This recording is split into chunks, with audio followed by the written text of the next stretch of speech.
오늘 본문 말씀에 고린도 교회 성도들에게 바울이 서신을 기록하는 가운데에 바울의 자랑이 무엇이었는가? 그는 그리스도만이 그의 자랑이었습니다. 그는 정말로 복음 때문에 수도 없는 고생을 했던 분입니다. 처음에 예수님을 몰랐을 때에 그는 예수님 믿는 사람들을 잡아서 옥에 가두고 그리고 그의 평생에 잊지 못할 그 일, 스데반 집사님을 돌에 맞아 죽도록 증인을 섰던 사람. 여러분, 이 일이 바울에게 있어서 그저 눈에 스쳐가는 그런 일들은 아니었을 것입니다. 내가 누군가의 죽음의 증인을 서는 것, 이게 보통 일 아니겠지요.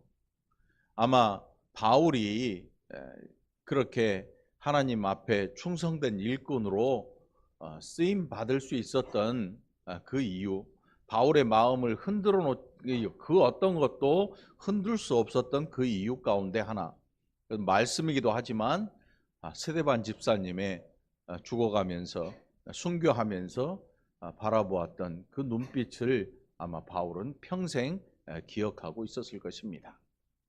물론 그 일이 그에게 고민이나 갈등이 되었던 건 아닐 거고, 그는 그리스도 예수 안에서 이제 담대하게 왜 스데반 집사님이 그렇게 담대하게 순교의 자리를 가질 수 있었는가에 대해서도 기억하고 있었을 것입니다. 오늘 이제 이 고린도 교회 성도들에게 1절로부터 5절까지 해서 정말 어떤 분들은 이것을 위해서 신앙생활을 하는 분들도 있어요. 하나님 뭘 봤대더라. 누가 어디서 뭘 봤대. 나도 뭘 좀 봤으면 좋겠어. 이런 것들을 생각하면서 여기저기에 다니는 분들이 한동안 많이 있었습니다. 뭐 요즘도 그런 분들이 있겠지만, 근데 그 이제 거품이 많이 빠졌어요. 매스컴이나 또 기독교 방송이나 TV나 이런 방송들을 통해서 그게 좋은 게 아닙니다라고 이야기 말씀을 주는 목사님들이 많이 계시니까 아마 이제 그런데 집착해서 교회를 다닌 분들은 많이 없어졌을 겁니다. 오늘 이 12장 1절로 5절 말씀을 보면, 야, 신앙생활 하니까 이런 것도 하나님이 보여주시는구나, 나도 한번 볼 수 있을까라고 생각을 할지 모르겠지만, 그러나 오늘 우리에게 이 하나님의 말씀이 주어진 이것만으로도 우리는 저 천국을 소유하고 살아가는 사람임을 기억하시고, 하나님 더 뭐 좀 보여주세요, 이런 생각보다는 오히려 바울의 이 서신을 통해서 보지 않아도 저는 하나님 나라를 믿습니다, 그 나라는 제 것입니다라고 고백할 수 있는 저와 여러분이 되기를 간절히 축원합니다. 그 말씀을 보면 얼마나 신기합니까? 그리스도 안에 있는 한 사람을 아는데 그는 14년 전에 첫째 하늘에 이끌려간 자라. 그가 몸 안에 있었는지 몸 밖에 있었는지 나는 모르거니와 하나님은 아시느니라. 그리고 그가 낙원으로 이끌려가서 말로 표현할 수 없는 말을 들었으니 사람이 가히 이르지 못할 말이로다. 그러니까 이분이 바울 자신인지 아니면 다른 사람인지 우리는 알 수가 없습니다. 왜냐하면 바울이 그것을 밝히지 않았기 때문에. 그런데 사람이 가히 이르지 못할 말이니까 정말 이 땅에서는 맛볼 수 없는 엄청난 이 천국의 비밀이나 아니면 그 아름다움을 다 본 것 같아요. 오래전에 어떤 분이 죽었는데 자기가 천국에 갔다 왔다 그래요. 죽었는데 실제로 뭐 의료적으로 죽은 상태였는데 천국에 갔대요. 그런데 다시 왔다는 거죠. 다시 왔다. 여러분은 어떨까요? 여러분이 천국에 갔어요. 다시 보내면 올 것 같아요? 안 올 것 같아요? 네? 안 와야 정상이에요. 갔는데 집에 가고 싶다. 그럼 뭔가 문제가 있는 거야. 천국이라고 생각하고 있는데 한 이틀 밤 자고 나니까 집에 가고 싶은데 펜션에 간 거겠지. 아니면 어디 유원 아주 좋은 시설이 있는 뭐 그런 곳에 갔든지 아니면 꿈이든지. 이 바울이 알고 있는 그 천국은 우리가 알고 있는 그 천국과 동일한 곳입니다. 바울의 천국이 따로 있는 게 아니고 우리의 천국이 좀 따로 있는 게 아닌 동일한 천국을 우리는 소유하고 살아갑니다. 근데 만일 천국을 갔는데 집에 가고 싶다 이런 생각이 들면 여러분 한번 꼬집어 보면 돼요. 꿈이냐 생시냐 꼬집어 보고, 만일 아프거든 얼른 일어나서 야 교회 잘 다녀야겠다 그런 생각 가지면 되죠. 그걸 내가 뭘 봤는데 이게 진짜인데 내가 집에 가서 이 사실을 빨리 알려서 누구누구한테 교회 다니라고 말하고 싶고. 그런데 놀랍게도 성경은 이미 그것을 기록하고 있어요. 복음서에 보면 예수님께서 거지 나사로가 죽고 또 부자가 죽었는데 부자가 너무나 갈증이 나서 아브라함의 품에 안겨 있는 나사로를 바라보면서 아브라함한테 나 손가락 끝에 물 한 방울만 찍어서 내 혀에 좀 대주시오. 그리고 그 나사로를 좀 땅에 내려보내 가지고 내 자식들이 여기 안 와도 되게끔 복음을 좀 들려주시오라고 이야기를 합니다. 근데 그게 허락되질 않죠. 이미 천국은 소유한 자의 것이고 소유하지 않는 자는 천국이 그의 것이 아닌 것입니다.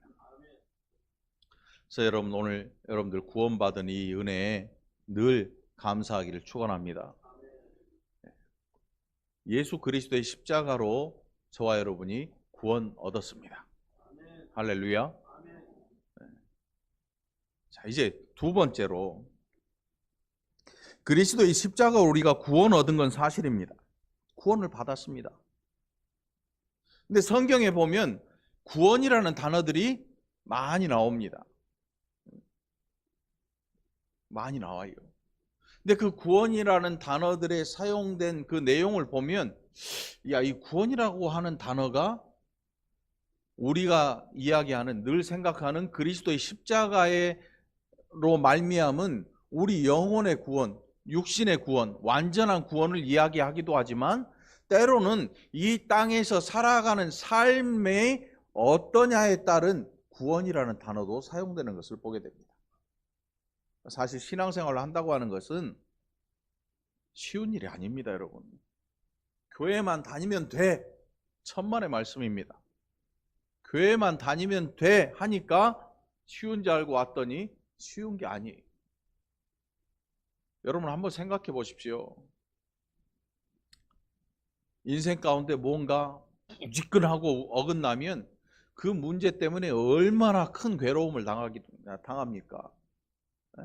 다른 사람이 피해를 입기도 하고 내 마음이 정말 큰 상처를 입고 일어나지 못하는 경우도 있고 어떤 사람은 삶을 포기해버리는 사람도 있고 여러 사람들이 있습니다. 그런데 성경은 구원이라는 이 단어를 통해서 그리스도인들에게 오늘 저와 여러분들에게 또 다른 삶에 대한 이야기를 하고 있는 것을 보게 됩니다. 바울이 자랑하고자 하는 것은 지금 계시를 많이 받았고 또 그런 것을 또 받은 사람으로 알고 이런 게 그게 자랑이 아니었습니다. 7절에 보니까 여러 계시를 받은 것이 지극히 크므로 너무 자만하지 않게 하시려고 내 육체에 가시 곧 사단의 사자를 주셨으니 이는 나를 쳐서 너무 자만하지 않게 하려 하심이라. 뭔 얘기인지 모르겠는데 바울에게 뭔가 약함이 있었습니다. 치료되지 않은 질병. 여러분들은 그런 게 있습니까? 그 바울이 우리가 생각할 때 기도 정말 많이 하신 분 아니에요. 또 큰 능력을 가진 사도 아닙니까? 이방인의 사도 아닙니까? 그런데 그가 하나님 앞에 3번이나 기도했는데 하나님께서 들어주지 않으십니다. 그리고 뭐라고 하시는가 하면 9절에 보니까 나에게 이르시기를 내 은혜가 내게 족하도다. 이는 내 능력이 약한 데서 온전하여짐이라. 여러분, 우리는 이럴 때 할렐루야 해야 됩니다. 그런데 하기가 힘들죠, 사실. 왜?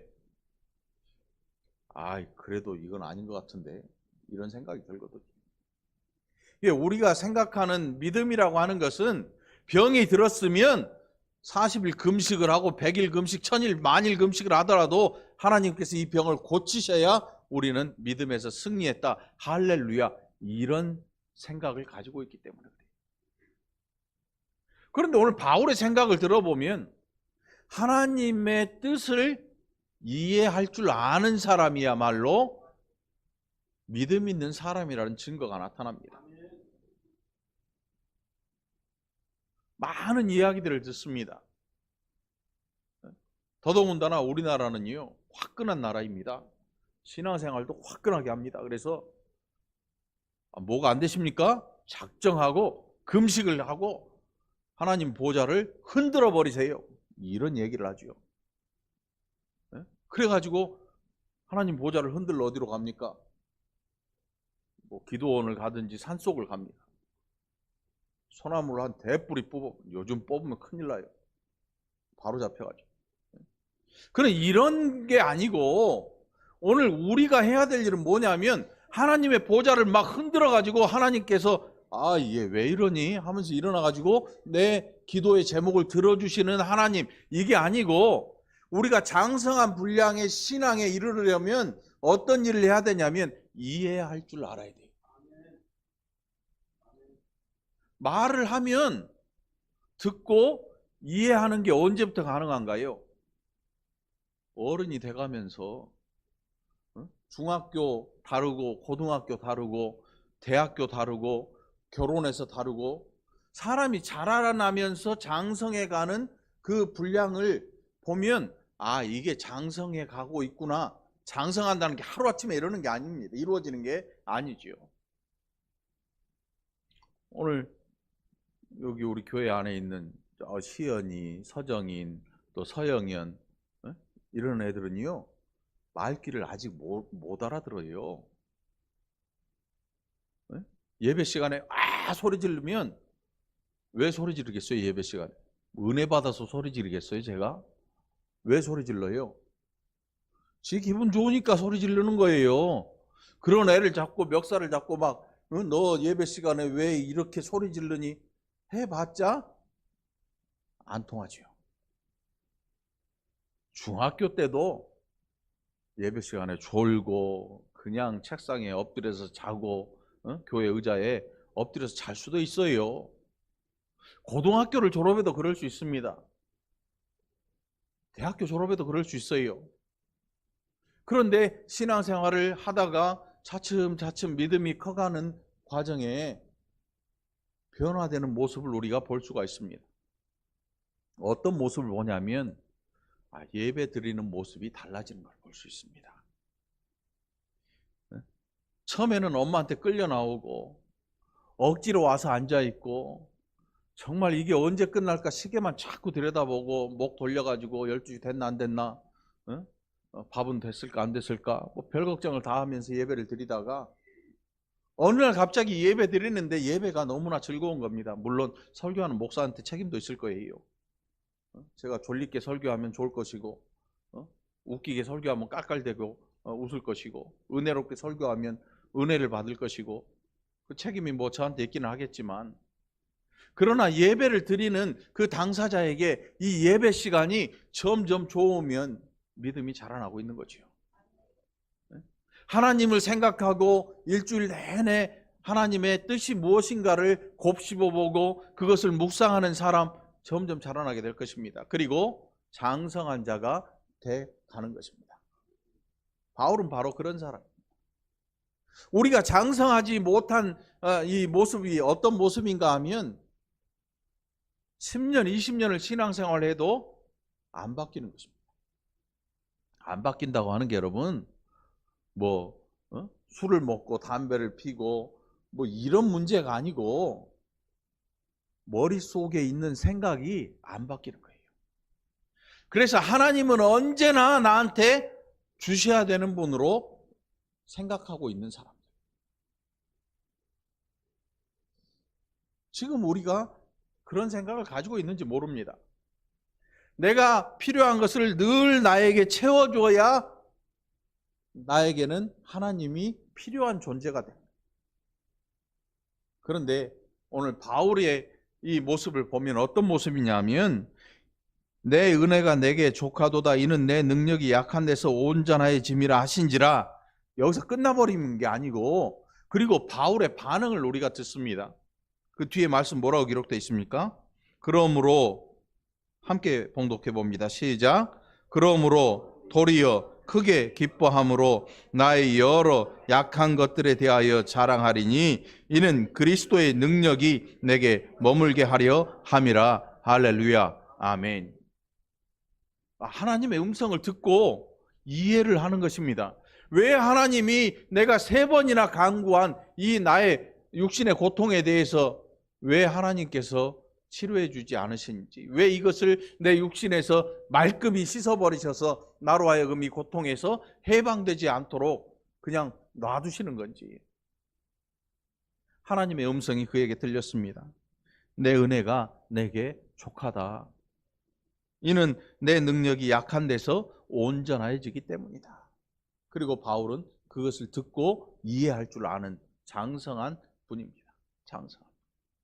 장성한 믿음을 가진 사람의 특징이 뭐냐 하면, 말씀을 듣고 이해하려고 노력할 뿐만 아니고 이해하기 위해서 늘 그 말씀을 마음속에 두고 곱씹어보는 사람. 그냥 말씀을 암송하는 데서 끝나는 게 아니고, 그 말씀이 왜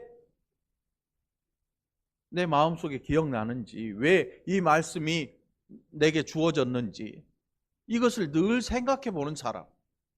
그래서 그 뜻을 이해하려고 노력하는 사람. 그 사람이야말로 장성한 분량의 신앙인 것입니다. 오늘 우리가 왜 이렇게 자라나지 못했는가? 그 이유는 다름이 아니라 여태껏 자라나지 못하는 환경에서 너무 오래 방치됐죠. 우리는 여태껏 하나님 앞에 달라고 해서 받은 사람들이 최고인 줄 알았습니다. 여러분, 자식이요, 결혼을 해가지고 나이가 다 들었는데도 불구하고 부모한테 내놓으시오. 그럼 뭔가 문제가 있지요. 네? 나이가 짠뜩 들었어요. 그럼에도 불구하고 자꾸 부모한테 줘요. 달란 말이에요. 어떤 페루나는 달라 하다가 안 주니까 그 어머니를 살해한 페루나들. 우리가 왜 자라나지 못할까? 왜 우리가 장성한 분량에 이르지 못할까? 여러분, 가만히 생각해 보면 여태껏 이렇게 달라고 살아온 우리가 그게 정상인 줄 알고 사는 거예요. 야, 장사 안 돼? 금식이라도 해봐. 사업이 안 돼? 보따리 싸가지고 기도원에 올라가서 하나님 앞에 달라고 해봐. 그래서 그게 한 건 해결되면 할렐루야 외치면서, 야, 신앙이란 이런 거구나 하면서 그것만을 추구하고 살았. 그러니까 자라나질 않는 거죠. 그게 무슨 뜻이냐면 계속 달라고 보채는 거예요. 그게 누가 하는 일이에요? 젖먹이가 하는 일입니다. 장성한 자는 배고프면 어떻게 해요? 배고프면, 장성한 사람은 배고프면 지가 차려 먹어요. 자기가 냉장고 열고 차려 먹잖아요. 그리고 먹기 싫으면, 배고픈데도 차리기 싫으면 어떻게 해야 돼요? 시켜 먹든지. 네? 요즘 좋잖아요. 얼마나 좋아요. 요기요, 배달의 민족, 배달 24, 뭐 엄청 배달 핸드폰에 치면 주르륵 또 이만큼. 누가 엘리베이터 계단에 가면 시켜 먹으라고 식당들에서 다 붙여놨어요. 시켜 먹기도 싫으면 어떻게 해야 돼? 그때는 굶어야지 뭐. 이게 무슨 뜻이냐면 장성한 자에게는 책임이 늘 따라요. 그런데 신앙생활을 하면서 책임지지 않는 사람들은 장성하지 못한 사람들이에요. 장성하면 내가 배고프면요, 내 육신에 대한 책임을 누가 집니까? 내가 가서 밥 떠먹어야 돼요. 밥 떠먹어야 돼요. 근데 애기들은 안 그러거든요. 앵앵 울기만 하고 할미 할미. 응? 요즘 엄마보다 할머니 손에 그런 애들이 많으니까 할미 할미 할미 맘마 맘마 맘마. 이게 다, 이게 다. 할머니가 밥 챙겨가지고 우유병을 물려주든지 밥을 해주든지 떠먹여주잖아요. 떠먹여줘. 우리가 늘 이런 식으로 살아왔기 때문에 이게 장성한 줄 알았어요. 하나님 앞에 달라 그래가지고 받으면 그거의 최고의 믿음인 줄 알았단 말이지요. 그런데 오늘 사도 바울의 이 모습을 보니까 장성한다는 게 뭘까 하는 것을 다시 한번 생각해요. 다시 한번 생각해요. 장성하다는 게 뭘까? 주지 않아도 책임질 줄 아는 사람. 주지 않았지만 그래도 삶을 살아가고 더 강해지는 사람이 돼요. 이게 장성한 사람이죠. 주지 않으면 3번이나 기도했어요. 여기 3번 기도했다고 하는 것은 뭐 1번, 숫자적으로 2번, 뭐 3번 이런 뜻이 아닐 겁니다. 그가 얼마나 간절하게 기도했을지. 또 그의 하는 일이 뭡니까? 이방인의 사도입니다. 늘 그는 전도 여행을 떠나야 합니다. 그러니까 건강해야 되겠습니까? 건강이 약해야 되겠습니까? 당연히 건강해야 되지요. 그럼에도 불구하고 하나님께서 그걸 허락하지 않으신 겁니다. 그래서 딱 필요한 만큼 건강 주십니다. 바울에게. 그래서 그는 걸어가서 복음을 전하고, 그럼에도 불구하고 그는 이 가시 같은, 그래서 뭐 여러 성경학자들이 생각할 때 그에게 어떤 질병이 있었을까? 뭐 정확한 병명은 알 수 없지만 아주 끈질긴 이 시각에 대한 어떤 질환이 있지 않았을까? 아니면 그에게 어떤 다른 육신의 뭐 아주 괴로움을 주는 어떤 병이 있지 않았을까? 병명을 정확히 알 수는 없습니다. 그럼에도 불구하고 그는 갑니다. 이게 장성한 자입니다. 책임 있는 가장, 여러분 어떻습니까? 책임 있는 가장은요, 웬만큼 아파도 출근하잖아요.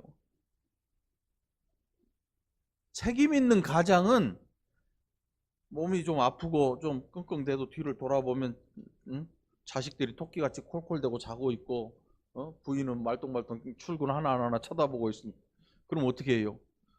에이, 가야지. 나가죠.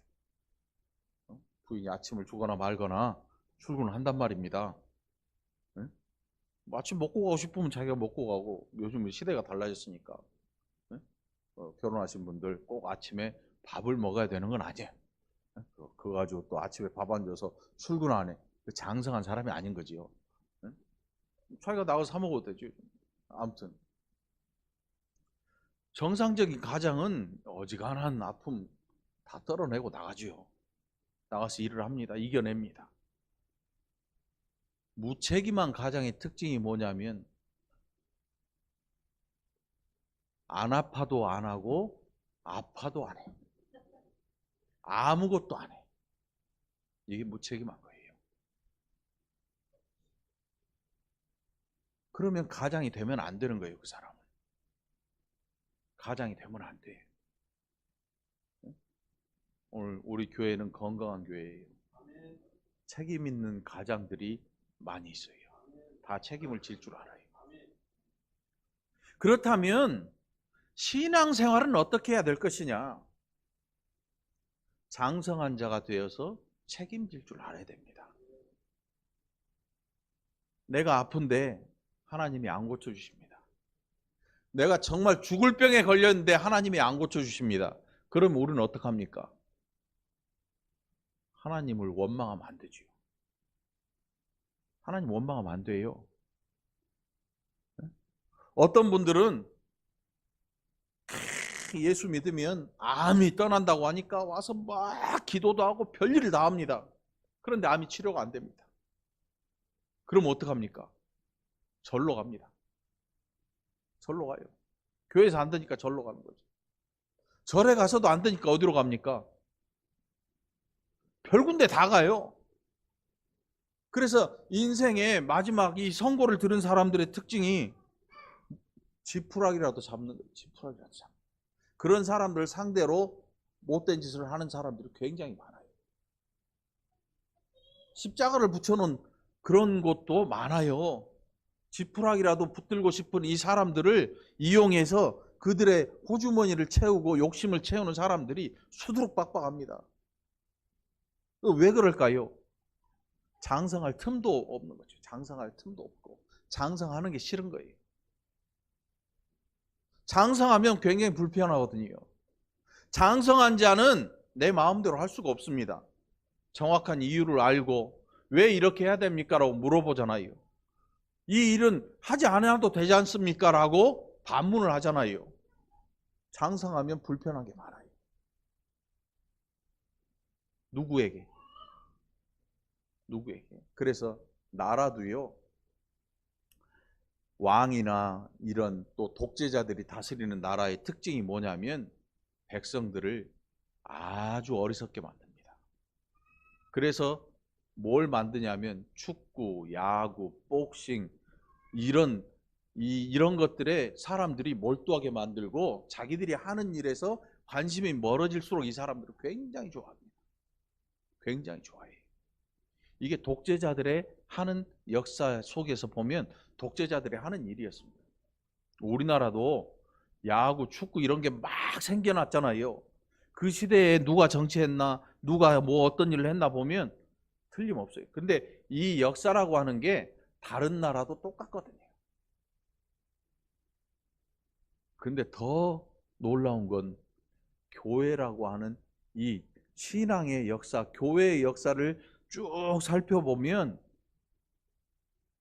교회가 아주 건축이나 미술이나 신앙적인 예술이라고 하는 그런 것들이 화려하게 꼽혔던 그 시대를 오히려 암흑기라고 불러요. 암흑기. 왜 암흑기일까요? 말씀이 없어요. 사람들의 기준이 뭐냐면 인간이 생각하는 기준을 가지고 그걸 이끌어 가려고 하니까 아주 깜깜한 어둠이 지배하기 시작한 거죠. 중세를 암흑기라고 불러요. 문화는 엄청나게 화려하게 꼽히는 것 같은데 오히려 그 시대는 암흑기였단 말이죠. 오늘 여러분들에게 진정한 자랑이 있다면 여러분의 약한 것, 그냥 무조건 약한 게 자랑이 아니고 내가 하나님 앞에 구했지만 하나님께서 그래 너 그거 가지고 있지만 그래도 너는 그걸 가지고 견뎌봐. 그걸 가지고 견뎌봐. 아 그래요 하나님? 그러면 제가 견뎌보겠습니다. 그리고 가는 거죠. 어디로요? 바울은 이방을 향한 복음을 전하기 위해서 이방을 향해 갑니다. 저와 여러분은 어디로 가야 됩니까? 우리 인생 속을 걸어가야 됩니다. 무책임한 사람들의 특징이 뭔지 아십니까? 사회적으로 이런 뭐 여러 가지 일들이 안 되면 그냥 싸가지고 산에 올라가서 살고 싶어. 날마다 성경이나 보고 기도나 하면서 이렇게 살고 싶어. 그런 분들은 진짜 올라가서 못 내려오게 만들어버려야 되는지 뭐 해야 되는데 그러니 그분들의 신앙생활, 교회 안의 생활도 아주 병약합니다. 아무것도 책임지려고 하지 않습니다. 그래서 그 책임을 다 하나님한테 떠넘겨버려요. 하나님이 이렇게 인도하셨으니까 하나님이 책임지셔야죠. 이거는 건강한 사람의 모습이 아닙니다. 건강한 사람은요, 내가 지금 죽을 병에 걸렸을지어도, 죽을 병에 걸려 있어도 내 인생을 내가 끝까지 살아가는 사람이 건강한 사람인 것입니다. 병든 사람은 병약한 사람이 아니고 진짜 병든 사람은 누구냐 하면 건강한 인생을 하나님이 허락해 주셨는데 병약한 것처럼 살아가는 것. 장성하지 못하는 것. 자라나지 못하는 사람. 자라나지 못한다 그래서 여러분 뭐 성경 공부 훈련을 못 받아서 못 자라네 이런 게 아닙니다. 믿음은요, 믿음은 누가 가지고 삽니까? 내 믿음은 내가 가지고 있습니다. 한번 따라 해봅시다. 내 믿음은 내가 지킨다. 내 믿음은 내가 지키는 겁니다. 우리는 그 기회를 너무 많이 상실해 버렸습니다. 마치 목사님이 그 모든 믿음을 다, 모든 성도의 믿음을 다 지켜줄 것처럼 이게 올바른 길이라고 이야기하는데 어느 누구도 반문하는 사람이 없습니다. 왜 이렇게 해야 됩니까? 이제 이런 거 그만하고 우리가 정말 장성한 자가 될 그런 일을 하면 안 되겠습니까? 라고 반문 못합니다. 왜요? 이 우리나라의 정서이기도 하지요. 다 하자는데 내가 뭐라 그러면 고춧가루 뿌리는 거 되잖아요. 어? 그래서 사람들이 뭐라 그래? 가만히 있어. 가만히 있어. 이게 우리를 결국 주저앉히는 겁니다. 좀 자라나야 되는데 이런 생각들이, 이런 일련의 생각들이 우리를 자꾸 끌어안칩니다. 그래서 자꾸 달라는 기도를 하는 것이 장성한 자처럼 느껴지는 것입니다. 오늘 그렇게 하지 마십시오. 저와 여러분은 오늘 하나님 앞에서 살아가면서 달라는 게 아니고 하나님 이렇게 됐는데 안 주시네요? 하나님 뭐라고 하실 것 같아요? 하나님 이렇게 했는데 안 주시네요? 안 할래요? 이게 아니고 그래요. 부족하지만 그래도 해보겠습니다. 이 정도 돼야 됩니다, 여러분. 줄 때까지 안 하겠습니다. 이거 젖먹이거든요. 안 주셔도 그 길을 가겠습니다. 건강하지 않아도 제가 가겠습니다. 건강하지 않아도 제 이 가시 같은 아픔이 있지만 하나님 그래도 이방인에게 복음을 전하겠습니다. 장성한 자의 분량. 오늘 여러분은 하나님 앞에서 어떻게 사시겠습니까? 맨날 달라고 징징대겠습니까? 여러분 우리가 징징대는 아이 사람들이 좋아하나요? 싫어하나요? 내 새끼도 징징대면요 손부터 나가요. 옛날 우리 지웅이가 그만한 나이대가 있어요. 징징댄 나이대가 3살, 4살 요맘때 이 습관을 살짝 잘못 들이면 징징대기 시작해요. 그 순간에 그냥 사정없이 때려버렸죠. 사정없이 때렸죠. 앞을 쏴더니 안 징징대더라고. 물론 속으로는 섭섭하겠지. 야, 아빠 맞나? 물어봐야지. 뭐 그런 아이도 있어요. 그런데 징징대는 아이가 더 징징대게 만드는 방법은 뭐냐면 징징댈 때마다 들어주는 거예요. 징징댈 때마다 들어주는 거예요. 방 안에 있는 우리 시연이는요. 시연이도 징징댈 때가 있었어요. 근데 엄마가 안 들어주더라고.